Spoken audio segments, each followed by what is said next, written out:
Observe governmental leaders. The Bible makes it clear that the government is the arm of the Lord to maintain order in society. To walk in the steps with the law, then there's going to be some peace.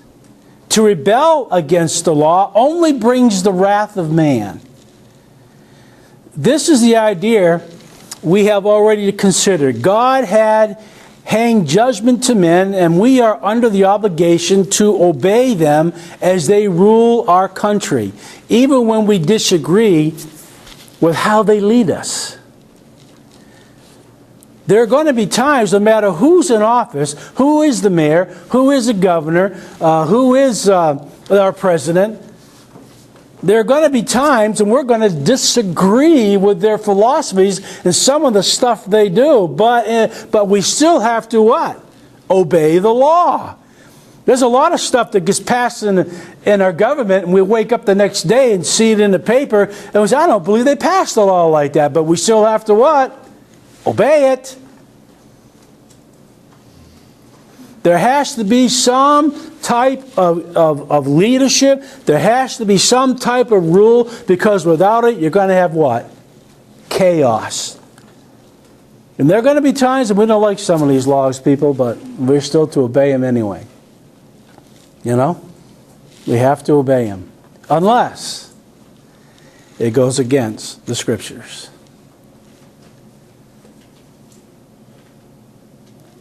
We are to be recognized to submit to those authorities. Secondly, there's a submissive aspect of our duty. The submissive aspect of our duty. Verses 6 through 7, you see the supportive aspect of our duty. Number 1, verses 6 and 7, our duty to render monetary support.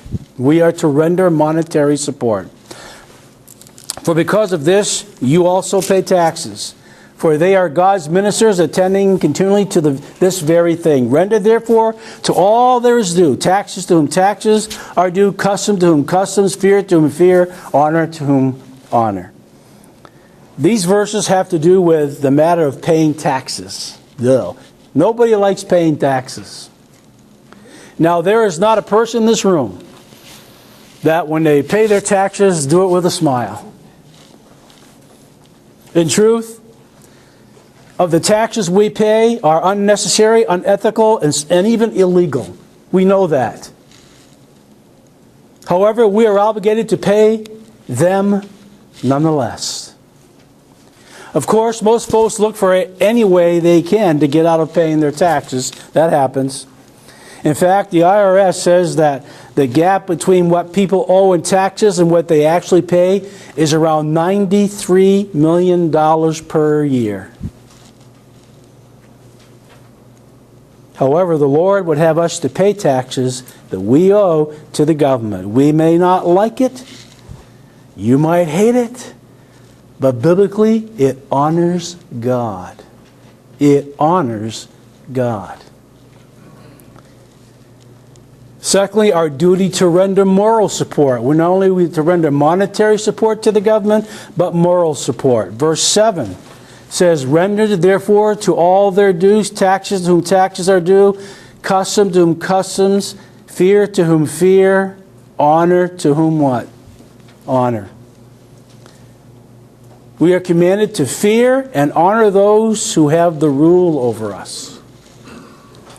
Even if we cannot respect the person or for their position and their beliefs and their actions, we still owe them a debt of respect because of the position they're in. Amen? I might not like what President Obama does, and I might not respect him, but I do respect the office.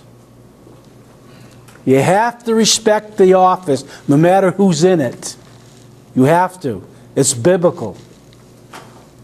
I might not like their beliefs. I might not like their actions. I might not like what they're doing.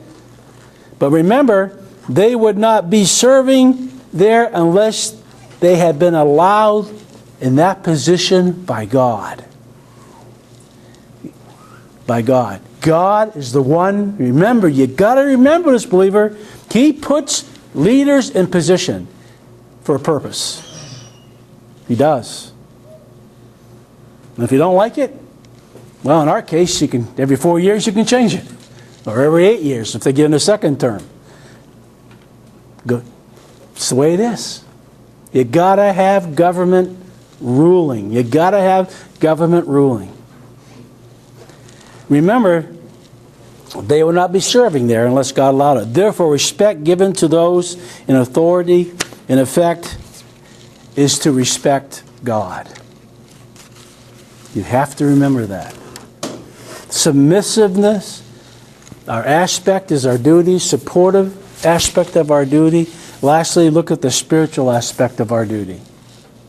In verses 8 through 10, we are to be a liberated people.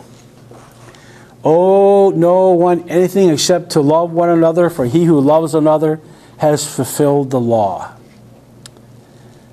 This verse tells us that we are to be in debt to no man. Of course, we can become so inundated financially that we are burdened beyond all hope and deliverance. That can happen. We must be very careful in that regard. However, the idea here in this verse is that we are to render honor to those who do honor, fear to those who are due, custom to those who are due, and taxes to those who are due.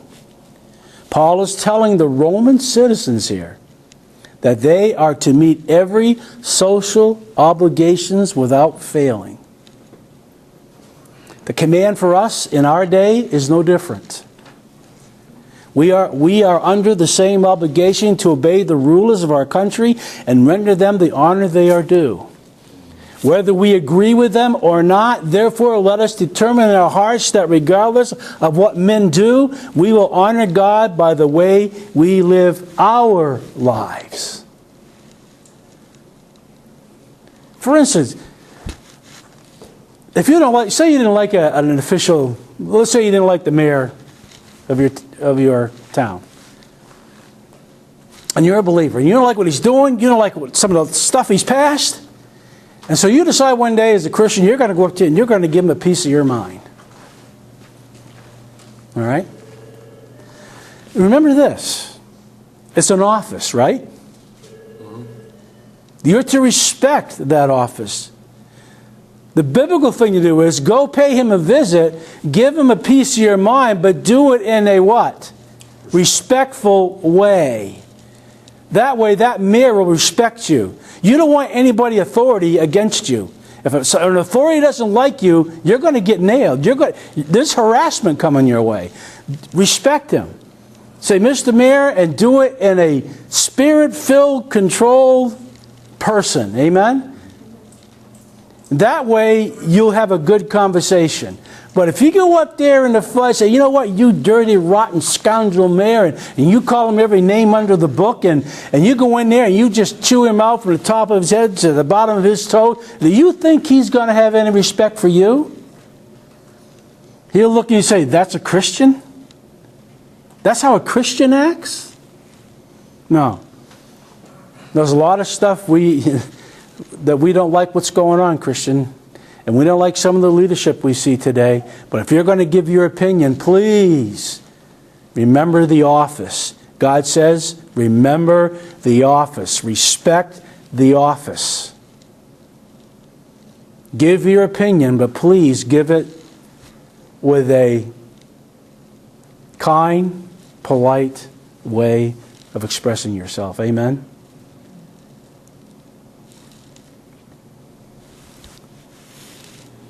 So we are a liberated people.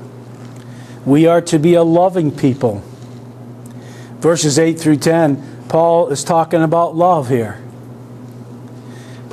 If there is to be a debt, Paul says, let it be the debt of what? Love. When we love God as we should, we'll always love others as we should. When this is true in our lives, we will have no problem obeying the laws of the land, honoring the rights and positions and possessions of others. This was the truth Jesus attempted to convey in Matthew chapter 22. Turn over there a minute. Look at Matthew chapter 22.